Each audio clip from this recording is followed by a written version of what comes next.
नमस्कार. आज आपण वरईचा भात आणि आमटी बघणार आहोत. चला तर रेसिपीला सुरुवात करूया. कढईमध्ये 1 चमचा तेल टाकला आहे. तेल छान गरम झाला आहे. हिरवी मिरची आणि शेंगदाण्याचा ठेचा टाकला आहे. तो छान तेलामध्ये परतून घ्यायचा आहे. ठेचा छान परतला आहे तेलामध्ये. 1 कप भगर टाकूया. तीही छान परतून घ्यायची आहे 1-2 मिनिट.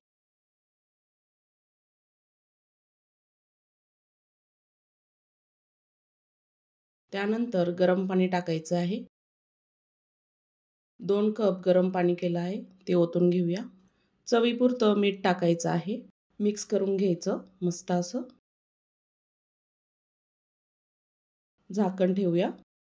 5 ते 6 मिनिट छान असं शिजू द्यायचं आहे. तोपर्यंत आमटीची तयारी करूया. पॅनमध्ये अर्धा कप शेंगदाणे टाकले आहे. ते छान कमी गॅसवर भाजून घ्यायचे आहे. शेंगदाणे छान भाजून झाले आहे. भात चेक करूया. भात मस्त शिजला आहे. मस्त मोकळं मोकळं होईल.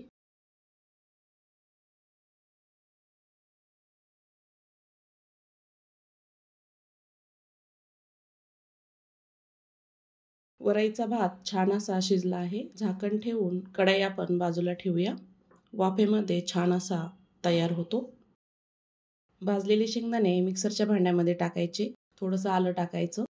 4 ते 5 हिरव्या मिरच्या टाकायच्या. चवीपुरतं मीठ टाकायचं. थोडंसं पाणी टाकायचं. झाकण लावून याला छान बारीक करून घ्यायचं. पातेल्यामध्ये 1 चमचा तेल टाकायचं. अर्धा चमचा जिरं टाकायचं. उपवासाला जिरं खात असाल तरच टाका. जिरं छान तडतडलं की शेंगदाण्याचा वाटण टाकायचं. छान असं मिक्स करून घ्यायचं आहे. थोडंसं पाणी टाकायचं. आमटीला छान उकळी आणायची आहे.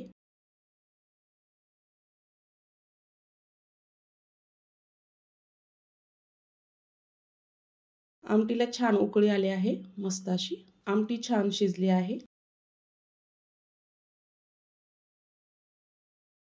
एका बाउलमध्ये सर्व करूया. उपवासासाठी वरईचा भात आणि आमटी तयार झाली आहे.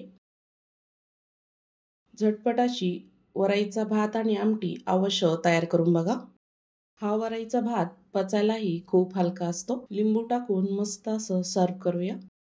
तर आजचा व्हिडिओ कसा वाटला? आवडला असेल तर चॅनलला सबस्क्राईब करा. बेल आयकॉनला क्लिक करा. म्हणजे नवीन रेसिपीचे नोटिफिकेशन सर्वात आधी तुम्हाला मिळेल. पुन्हा भेटूया अशाच नवीन रेसिपी सोबत.